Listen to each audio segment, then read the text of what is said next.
Змушують цілий день стояти та не надають медичної допомоги. Уповноважена з прав людини Людмила Денісова повідомила, що українського активіста Олега Приходька вже більше 3 місяців тримають в одиночній камері російської колонії Володимирський Централ. Бранець має хронічні захворювання шлунково-кишкового тракту та глибоке двостороннє порушення слуху та зору. Але необхідні ліки, які йому передають родичі, не пропускають силовики. Адміністрація в'язниці порушує право на зв'язок із зовнішнім світом, адже за час перебування Олега у Володимирському Централі він не отримав жодного листа від рідних. Його кореспонденція теж не потрапляє до родичів, хоча він їм пише щодня. Олега Приходька позбавлено особистих речей, в яких містяться номери телефонів рідних і близьких, тому він не може написати заяву на дзвінок. Звертаюся до уповноваженого з прав людини в Росії Тетяни Москалькової з вимогою захистити права громадян України, а саме сприяти наданню необхідної медичної допомоги та забезпечити право на зв'язок із зовнішнім світом, яке гарантоване пунктом 37 мінімальних стандартних правил поводження з в'язнями. Українця Олега Приходька окупанти затримали у жовтні 2019 року у Сакському районі. Його звинуватили у нібито плануванні підриву міської адміністрації міста Саки та російського консульства у Львові і засудили до 5 років колонії суворого режиму. Один український воїн загинув, ще 2 поранені на Східному фронті. Під мінометним вогнем окупантів на Луганщині поліг боєць 24-ї бригади імені короля Данила Віталій Павлисько. За повідомленням прес-служби Королівської бригади, воїн народився на Львівщині та боронив Україну з початку війни. Ще 2 його побратимів, які зазнали поранень, нині у шпиталі. У штабі Об'єднаних сил повідомляють, що бійці у задовільному стані. Важкі 120-ті міномети окупанти задіяли біля Новозванівки, Причепилівки, Болотенного та Гранітного. На Приазов'ї ворог двічі скидав постріли ВОГ-17 з безпілотників, 1 апарат збито. На решті ділянок Східного фронту окупанти брались за гранатомети, кулемети та стрілецьку зброю та дістали відповідь вогнем.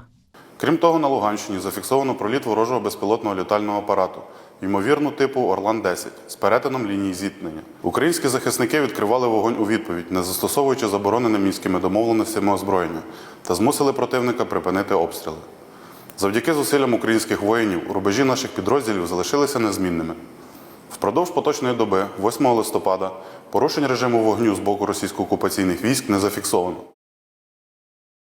Жителям окупованого Криму погрожують візитом окупаційних силовиків за відмову від участі у незаконному перепису. У Саках до оселі кримських татар навідалася переписниця Марія Парфьонова. На порозі її зустрів 13-річний хлопець. Жінка залишила контакти стаціонарного центру перепису і додала, якщо батьки не з'являться, то вона повернеться вже у супроводі поліції. Підліток неабияк перелякався, а переписницю Парфьонову згодом знайшли, коли вона навідувалася до інших помешкань. Жінка заявила, що має указівку від свого контролера та дозволила собі ксенофобський випад.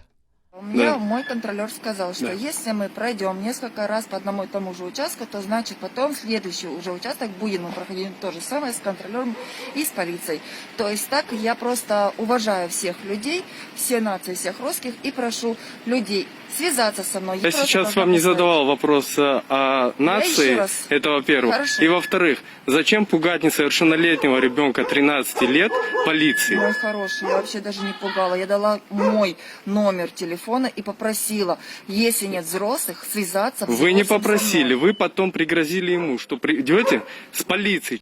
Незаконний перепис населення Криму окупанти проводять з 15 жовтня до 14 листопада. В МЗС України вважають його спробою узаконити окупацію півострова, а Євросоюз та Сполучені Штати Америки заявили, що не визнають його результати. У Меджлісі незаконний перепис називають зневагою до міжнародного права та суверенітету України. Голова Меджлісу Рефат Чубаров упевнений, що окупанти навмисне применшуватимуть чисельність кримських татар та етнічних українців на півострові, а також спробують приховати кількість переселених з Росії. За підрахунками голови Меджлісу, за час окупації на півострів було заселено близько 1 мільйона росіян.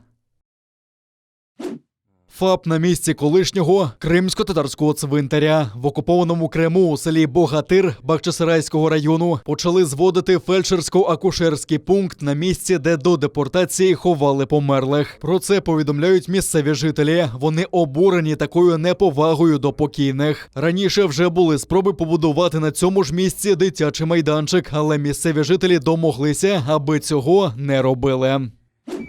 У Польщі скликають війська територіальної оборони на допомогу прикордонникам. Їх закликали найближчим часом бути готовими вирушити на допомогу через очікувану провокацію білоруського режиму. Учасників загонів просять перевірити свої обладнання та попередити роботодавців та рідних. Людей, що мешкають у прикордонних з Білоруссю воєводствах, просять бути готовими рушати на збір через 6-12 годин, а воєводств у центрі країни – у межах доби. Міністр оборони Маріуш Блащак заявив, що на кордоні вже перебувають 12 тисяч військових. Зараз з боку Білорусі на білорусько-польському кордоні збираються сотні мігрантів.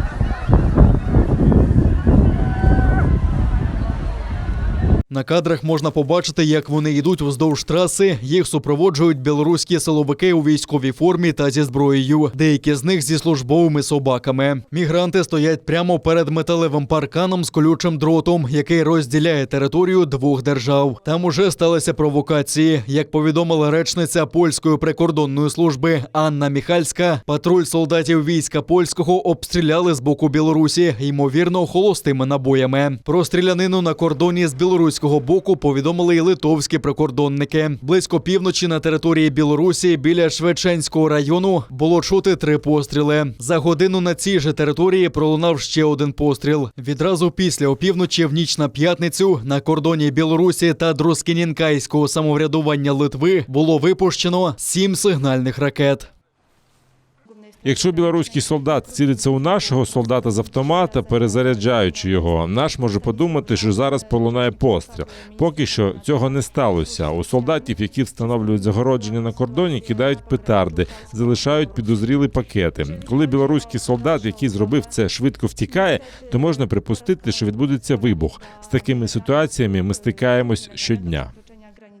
В Євросоюзі звинуватили уряд Білорусі у тому, що він сприяв незаконній міграції, бо хотів помститися за санкції проти білоруського режиму. А Міністерство закордонних справ Польщі викликало тимчасового повіреного у справах Білорусі Олександра Чесновського. Це сталося після того, як напередодні кордон незаконно перетнула група невідомих у формі та зі зброєю. До того ж, польський парламент затвердив план будівництва стіни на кордоні з Білоруссю вартістю 350 мільйонів євро. Міністерство закордонних справ Естонії закликало Євросоюз прискорити роботу над новим пакетом санкцій проти білоруського режиму на тлі загострення міграційної кризи на кордоні Польщі та Білорусі. Операція з прориву білорусько-польського кордону з використанням мігрантів до деталей продумана спецслужбами Росії. Про це на своїй сторінці у Фейсбук написав голова меджлісу кримсько-татарського народу Рефат Чубаров. Він вважає, що західні країни не готові до жорстких заходів проти Москви. Захід знову і знову демонструє свою неготовність до жорстких заходів, щоб зупинити російську агресію проти вільного світу і змусити Москву дотримуватись норм міжнародного права.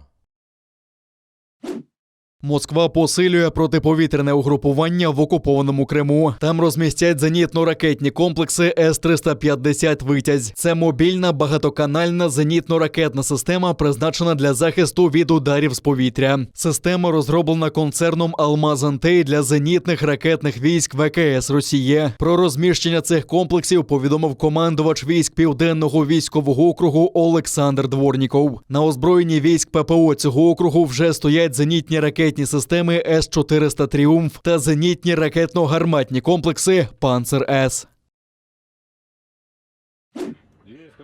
Флот російських окупантів активізувався на Чорному морі. Фрегат Чорноморського флоту окупантів «Адмірал Ессен» провів навчання щодо прикриття пункту базування кораблів від авіаційного удару умовного противника. За легендою навчань, Центр управління Чорноморського флоту отримав дані про зліт групи літаків противника у напрямку окупованого Кримського півострова. Цілі були імітовані електронним способом системами управління озброєнням кораблів. Тим часом США та союзників по НАТО все більше турбує домінування Росії у Чорному морі. Після окупації Криму Росія перетворила його на військову базу, передислокувавши на захоплену територію величезну кількість надточних сучасних озброєнь, здатних з берега вражати морські цілі. Аби запобігти цим загрозам, на 4 американських есмінцях було встановлено нові комплекси бойових систем «Аегіс», удосконалена система управління та контролю зброєю, яка використовує потужні комп'ютери та радари. Також зміцнює свої позиції у Чорноморському басейні Румунія. Вона зобов'язалась придбати до 2024 року ракети Naval Strike Missile. Це ракети з композитних матеріалів. Під час польоту вони можуть виконувати протизенітні маневри та ставити радіоелектронні перешкоди, що ускладнює їх перехоплення засобами ППО. Україна поставить Туреччині двигуни для безпілотників «Байрактар». Запорізьке конструкторське бюро «Прогрес», яке входить до складу «Укроборонпрому», замовило «Мотор Січ» авіаційних двигунів на суму більше $7 мільйонів. Про це повідомляється у системі «Прозоро». Саме такі двигуни використовуються на турецьких розвідувально-ударних безпілотниках великої тривалості польоту «Байрактар Акінджі». До кінця наступного року «Мотор Січ» поставить бюро «Прогрес» 30 комплектів деталей двигуна за ціною $236 тисяч за комплект. Це вже другий контракт. За першою угодою компанія «Байкар» отримала 20 двигунів «Прогрес» для оснащення «Байрактар Акінджі». Раніше посол України у Туреччині Василь Боднар заявив, що найближчими місяцями в Україні планується запустити виробництво безпілотних літальних апаратів «Байрактар». За його словами, повномасштабне виробництво безпілотних апаратів розпочнеться з нуля. Вони зможуть використовуватись як для потреб Збройних сил України, так і для постачання на ринки третіх країн. До речі, саме ці байрактари під час випробувань довели свою ефективність у знищенні російських ракетно-гарматних комплексів «Панцер-С», які окупанти використовують у загарбаному Криму. Вже більше 3 мільйонів пацієнтів з ковідом зафіксували на материковій частині України за час пандемії. Напередодні виявили трохи більше 13 тисяч хворих ковідом, одужали більше 8 тисяч, а ще 473 українці не змогли подолати хворобу. За повідомленням Міністерства охорони здоров'я України, більше третини українців вакциновані від коронавірусу принаймні однією дозою, а більше 25% цілком щеплені. У МОЗі також повідомили про отримання ще 1 400 000 доз вакцини від Pfizer за прямим контрактом. За минулий тиждень було проведено 1 648 000 щеплень. Вже третій тиждень поспіль ми робимо більше 1,5 мільйонів щеплень на тиждень. Водночас в Україні почали відстороняти від роботи працівників, які проігнорували обов'язкову для них ковід-вакцинацію. Йдеться про службовців центральних органів виконавчої влади, їх територіальних органів, місцевих державних адміністрацій, структурних підрозділів та освітніх закладів. До понеділка працівники цих структур мали отримати бодай одне щеплення. Тих, хто цього не зробив, усунено від роботи без збереження платні, аж допоки вони не вакцинуються. Утім, правило не стосується людей, які мають протипоказання, уточнив міністр Ляшко.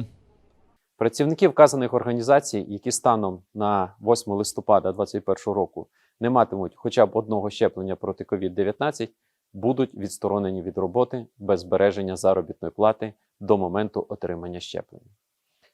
Важливо, що не можуть бути відстороненими від роботи працівники, які мають протипоказання до вакцинації, та надали відповідний медичний висновок, виданий закладом охорони здоров'я. В Криму та Севастополі окупанти зафіксували нові рекордні 1143 нові випадки COVID-19. Так, в окупованому Криму за минулу добу 791 випадок, а в окупованому Севастополі 352. В Криму померло 15 людей, у Севастополі – 11. У цьому місті залишилося лише 12% вільних місць у лікарнях, а це усього 163 ліжка. У Криму місця у лікарнях заповнені на 90%. Тим часом на тлі рекордного росту захворюваності окупаційна влада вирішила не продовжувати так звані вихідні дні, які тривали з 30 жовтня по 7 листопада, та скасувала ПЛР-тести та QR-коди для туристів. Від сьогодні заселятися до готелів окупованого півострова можна без пред'явлення цих документів.